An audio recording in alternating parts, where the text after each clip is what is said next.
Welcome to the April 25th meeting of the Town Hall Charter Review Commission. We're so happy that you guys are here with us tonight. This is the opportunity for the board to hear comments from the public. At this time, Chief Driscoll will go over the procedures for tonight's Town Hall and give a brief overview of the city charter and the CRC's responsibility. Thank you, Mr. Chair, and I apologize to the Commission. This will now be your third time hearing my spiel, but it's good for everyone. Is it a meeting of welcome, everyone. Every 10 years, the city establishes a Charter Review Commission who's tasked with reviewing the city's charter and proposing changes to the City Commission for their consideration. Any of the proposals that are made by this group and the Commission opts to move forward will be heard on the November 2024 ballot for the consideration of our electorate. Tonight, the Charter Review Commission would like to hear from you, including any and every idea you may have regarding the charter. Many of ideas have already been presented and they're available on the counter and on the back wall behind you. More information regarding the Charter Review Commission could be found on the city's website. But before we get started, we wanted to discuss actually what is the charter. So bear with me. The U.S. Constitution is a document in which we, the citizens, are delegating authority to the federal government to operate. The city charter, which we're reviewing tonight, serves a similar purpose, only on the municipal level. In government, a charter is the foundational document which establishes the framework for how local government works in terms of its structure, responsibilities, the creation of departments, functions, services, and processes. So if we know what a charter is, we should also know what a charter is not. The charter is not a document for changing zoning, meaning land zoning. So if you don't like having 7-Elevens in your backyard, this is not the document for that. The charter is not a document for requiring affordable housing, the building of parks, or creating higher paying jobs. The charter is not a place to solve local government issues or concerns. If you don't like your commissioner, writing him out of the charter is not the appropriate manner. For our charter best practices, when considering an issue you feel needs to be addressed, you should ask yourself the following. Can this issue be solved by the passage of an ordinance? Can this issue be addressed with an administrative measure? Does the mayor, commission, or city manager already have the authority to solve this issue? And might state legislation more effectively address this issue than the local charter? So this evening, we're asking to hear from you and any feedback you may have regarding our charter. Please keep your comments brief and on topic as possible so everyone could have an opportunity to speak. At the end of the meeting, you'll have an opportunity to offer recommendations for anything not currently in the charter. You'll have a maximum of 3 minutes to speak should you have any suggestions. If you prefer not to speak, comments can be written on the cards available on the counter to your right. The chair will moderate tonight's discussion. I ask that you come forward to the microphone and speak. We'll get to you in an orderly fashion. As we go around the room, the city clerk, Ms. Letitia LaMagna, will paraphrase your comments on the easel. And if you don't like the paraphrasing, sorry, everything's being recorded, so we have your full comment in its entirety. Other than that, are there any questions before we begin? Great, thank you very much, Chief and Deputy City Manager. Hey, at this time, I would like for each of the board members to introduce themselves and tell us what zone you represented, and we'll start with you, Mr. Zimmerman. Paul Zimmerman, Zone 2. Ann Ruby, Zone 1. Harry Lloyd, Zone 4. Terry Melia, Zone 5. Ida Wright, Zone 6. And my name is Steve Miller, and I'm representing the mayor of the beautiful city of Daytona Beach. Thank you. Now, at this time, I will welcome any member of the public to come to the microphone and address the CRC. The city staff will be taking notes, writing proposals on the board. Each speaker will have approximately 3 minutes. You can also leave written communications if you so desire. At this time, welcome citizens. Any comments? Mr. Chair, Yes. we just start out with prayer today. Well, excuse me, let's start off with a prayer. Stop by. Would you read? No, you go right ahead. Most gracious, And I don't see a flag either, but have a flag. Most gracious Father, we thank you for this day. We thank you for life, health, and strength, and all the many blessings that you bestowed upon us. We ask that you bless the city, administrators, employees, and everyone that's participating in this program this evening. We just give you the glory, the honor, and the praises. In Jesus' name I pray. Amen. Amen. And we would say the Pledge of Allegiance even though we don't have a flag. I pledge allegiance to the flag of the United States of America and to the republic for which it stands, one nation, under God, indivisible, with liberty and justice for all. Great. At this time, we would ask the citizens for your comments. Should we introduce our guests? Oh, that's right. The alternates? The alternates. Sandy Murphy, I'm the alternate for Zone 1. Christina Brown, alternate for Zone 5. And Mr. Brown will be here. He's late. He's also the mayor's appointment. Okay, thank you. I wish John was here, but I was reading that thing that Well, we were introducing alternates and guests right now. I think we've gone. Yeah, we finished. Just one alternate? It Two. was two. Two. I have a guest. Miss Shirley, Shirley, thank you very much. Thompson is a neighbor of mine forever. Okay.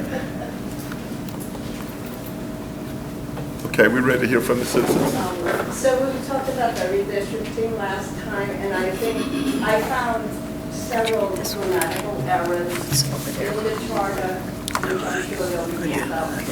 And some of it also, it doesn't explain correctly, or in my mind.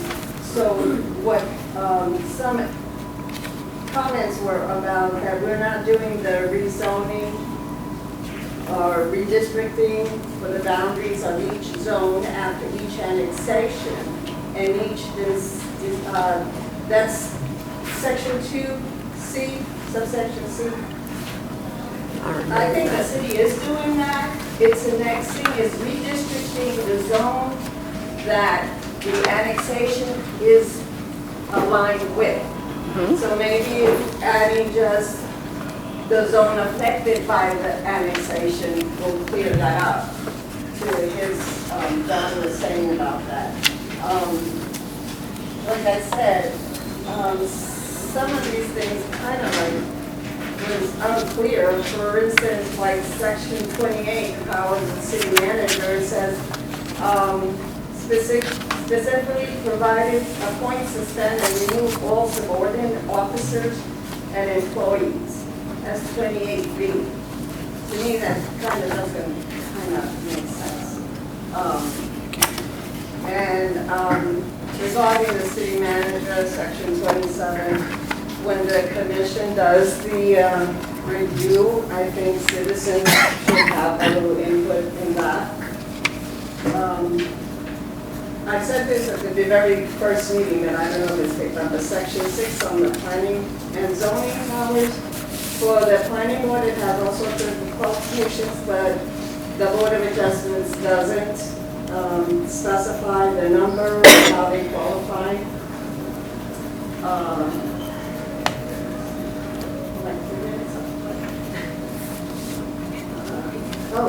And section 14, which is really good this year because of the raises, it just didn't seem to me like it's clear, because it says that it only becomes effective after the terms when they're elected at the next regular election. Now we have 3 people this year. Do the rest of them get raises? Of course. Yes. Yes. Yes. It's not clear in that section. Yes, very It's clear. pretty clear to It me. doesn't say that it's all of them. Yeah, but it's not in the charter that way. Reading what she wants. Oh, and section 16B, regarding the vice mayor. Now, it does say, like, if the first commissioner, zone 1, has not been in office before, they skip. Well, but I think this year was the commissioner 2 that was new. So, what is it, 1? Yeah. Okay. But if that would be the case, if 2 was the new person, how would that work? Then they would have that time frame in which Zone 1 Commissioner was the vice mayor. By that time, they've got their feet wet, so to speak. They'll be able to jump in. Everybody else? Thank you. Linda Smiley. You don't have to. So I want to actually go right this forward. The terms, okay? So today, out of curiosity, I called you to sit under cities and inquired what their terms were. And in reality, as Ed mentioned the other day, 3 years is really the sweet spot. But since we don't do it like that, I would say 2 years. I would also say that the mayor should be involved in that. It should just be a clean sweep every 2 years. I don't think that we should single that out. I do also agree that family members should not be on the commission. And I think that others, rather than the commission, should be part of the CRA. I also want to talk about citizen comments. I think they should be able to comment on the consent agenda.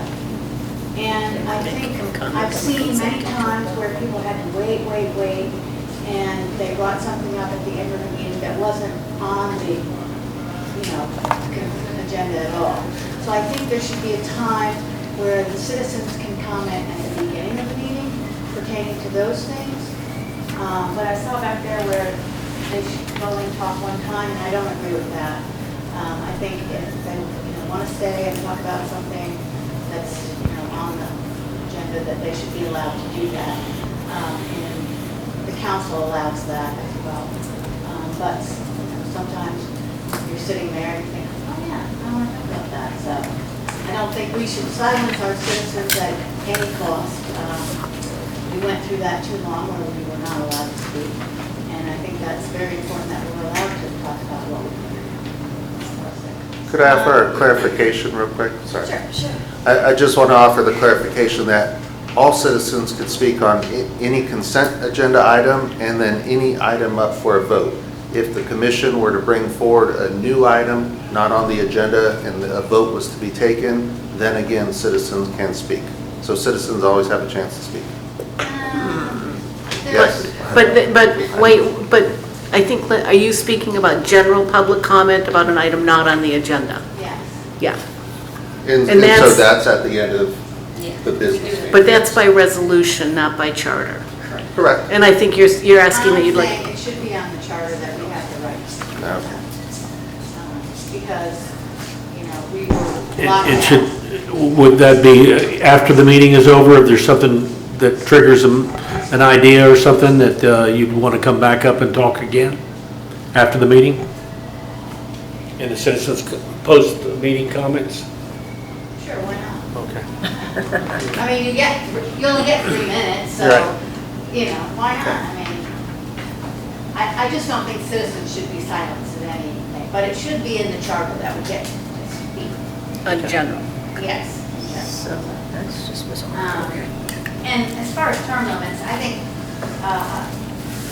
if we go to 2, then I would say 3 2-year terms, and then maybe a break, and because if they're good, we'd like to have them come back, So, that's it.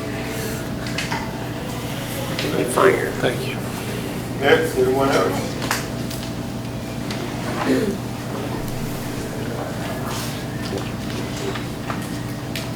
Good afternoon, or good evening, Kenya Board. I have not really studied all the pieces for the charter review, but however, I will speak on the term limits. I think the 4 years is appropriate because when people don't understand when you're running an election, it takes a lot. And I've not run an election, but I have helped on several, and it's a lot of work. So having that 4 years in the office, I think is adequate and fair. And if we're gonna talk about term limits, I would say the 2 years would be appropriate. 2 terms? 2 terms, I mean, sorry, thank you, 2 terms. But trying to run every other year is really not, for me, it is not. I think that's all I have.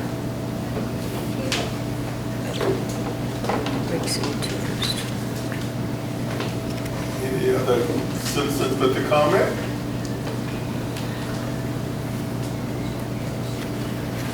Hearing no more. Great. Mr. Chairman. I think there's something, there's a couple items, at least one item that this committee needs to consider that isn't part of our current charter, and that is environmental concerns. Most cities in our county has a whole section that are set aside to address environmental concerns. I understand we can't get into specifics, but I think the charter should give some direction to the commission and possibly set up, and I would really like this, set up a environmental impact advisory board as part of the process when new projects are brought into the community, that after it goes through I don't know what the exact process would be, but somewhere between planning, probably prior to the planning board, an environmental impact advisory board should at least look at these projects. Florida's being rapidly developed. We have to concern ourselves about our environment. We have to concern ourselves about our water supply, our wildlife habitat. I've got a wild turkey over in my neighborhood on the beach side. I've been here for 74 years. I've never seen a turkey on the beach side. So I think we need to, the committee, well, not any bird turkeys anyway. I've seen some turkeys over there, but anyway. All right. But I think that's something the committee, and I just want to broach that topic now because I don't know, this isn't the format to begin that discussion, but I think that the committee should consider that when we get together after these public meetings to address the environmental impact and whether or not we should have a clause in the charter addressing the environment, and also to consider an advisory board. The second thing that I think we're lacking in our charter is any mention of the world's most famous beach. Now, I'm completely aware, as being the former president of the Sons of the Beach, that our beach is governed by our county. However, much of our economy and everything on the ocean front is within the city of Daytona Beach. And I think that those two issues, that they're not addressed in our current charter, and they should be addressed in some way. I understand that we can't get into specifics, but I think there should be some general terminology to guide the commission in considering those matters. I believe the world's most famous beach terminology was removed by the 2014 Charter Amendment group. Not in my mind. Yeah. Well, it's. I don't believe it's a matter of that we're not the world's most famous beach, and that's not one of our attributes that we celebrate. But I know from a city branding perspective, we've been moving for world famous Daytona Beach because we're famous for Mary McLeod Bethune, Jackie Robinson playing his first game here. We're famous for the beach, the speedway events, and I think we're trying to be more all-inclusive with our terminology than just beach-centric. But I think the beach still calls out in our name, and I think that's where it came out of. Okay. Any other comments from any of the board members at this time? Not even me. Oh, I also would like to acknowledge Mr. Brown's attendance to the charter meeting today. Thank you. Well, It was, tell them who you are and who appointed you. my friends call me Greg, but the city calls me Frederick Brown. I'm the alternate at large with Mr. Steve. And I just came back from the VA. From where? Sorry about being late. Oh, the opening of it. What, well, yeah, the open house. What a beautiful facility it is. They told me should be proud of the new VA center. That's over on Williamson? On Williamson? Yes, 1776. Great address. We was listening to our citizens' comments. Do you have any comments in reference to the charter? I'm glad that you all came. It is so good to have citizens participate. And don't let anybody tell you that what you do here is not important. It is. Thank you so much for coming.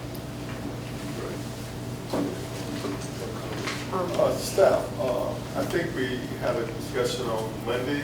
We wanted to talk about what happens with the recommendation from the committee.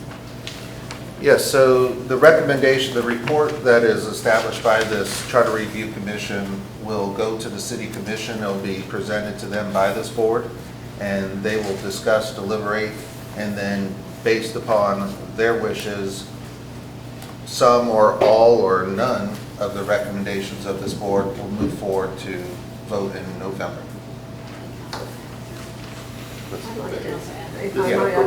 I'd like to, excuse me, I'd just like to speak to the environmental impact, and I appreciate you bringing that up. I spent 2 days in Jacksonville at the Florida Federation of Garden Clubs, and it's not just gardening anymore. It's 100 years of these garden clubs, and it's the full state. And the whole emphasis now is on replanting native and indigenous plants, not the ones that are invasive, and cleaning out the other ones, making your home a beautiful wildlife sanctuary. And Dr.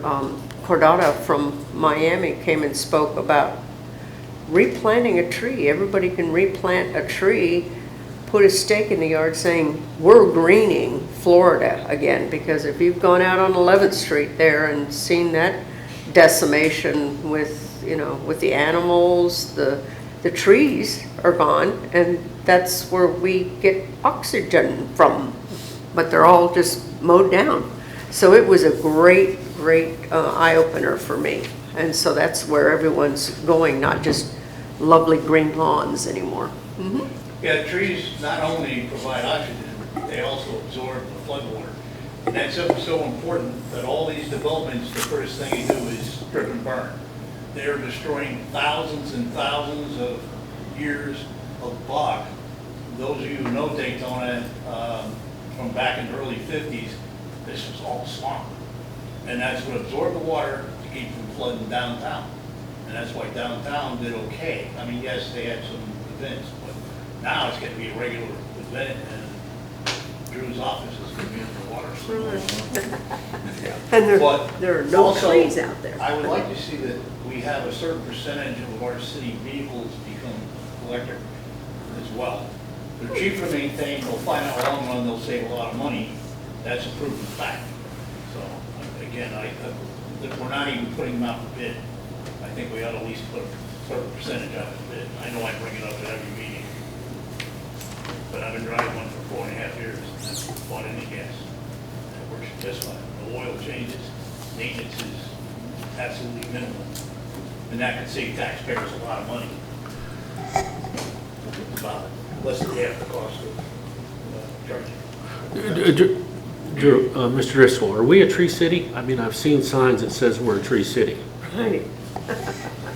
Until we chop them down. Well, I just want to know, are we dead? I mean, was that adopted in some resolution, or how did that come about, if that's true? I've seen signs that say that. I'd rather validate the information. I too have seen the Tree City signs posted. I think a lot of cities do it aspirationally, more so than the follow through, but I'd rather see if it's an official adoption process before I answer that. Okay.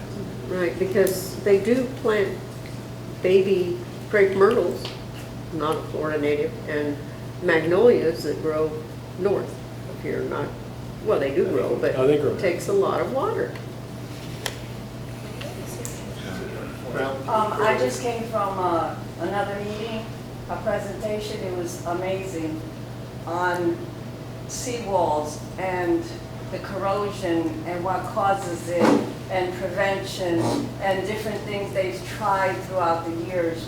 And so that environmental thing, I think it's very important, even though that's county. Yeah. But when people are building, it makes a big difference, and it will affect the city. That was found by the League of Women Voters, and I suspect it will be up on the county website. I hope so. Because I had to leave before they got to the great stuff, but of how much it would cost to do Volusia County. But they were showing some of the results for the renourishment in Jacksonville, and it was phenomenal. So hopefully, if that comes out anywhere, we can get you the link, and the city could put it out too. League of Women Voters website? The League of Women Voters wasn't clear on where they thought it would be disseminated, but they were filming it, so it was a very good presentation. Do we have any other comments in reference to the charter? Thank you. And Mr. Zimmerman, I think staff have made note of the environmental, so Okay. we can have a discussion with that. Sure. Thank you, Mr. Chair. If there's no other comments from any council comments, staff? Our next meeting will be May 6th, 6 PM at City Hall, and that's when we'll begin to actually put down in writing what we're looking, maybe we're not going to formalize the writing then and there, but go through the process of any changes that this board wishes to make to Article 1, Article 2, and so forth, so we can start to make headway towards our report deadline. And the report deadline is what day? Please? I could look it up, I guess, too, couldn't I? Well, I'm here and everyone's interested. Isn't it June? So, June 3rd, Okay. Monday, June 3rd, we're hoping to finalize the report and presenting Wednesday, June 5th to the City Commission. So only the one meeting in May, or there's 2 meetings in May? No, we have one on the 20th. Yeah. Okay, Yeah. all right, great, thank you. I won't be here. It's going fast. I'll be 6:20. Okay. Well, on behalf of the mayor of Daytona Beach, Mayor Henry, and our commissioners, we want to thank our citizens for coming out this evening. At this time, we are Done.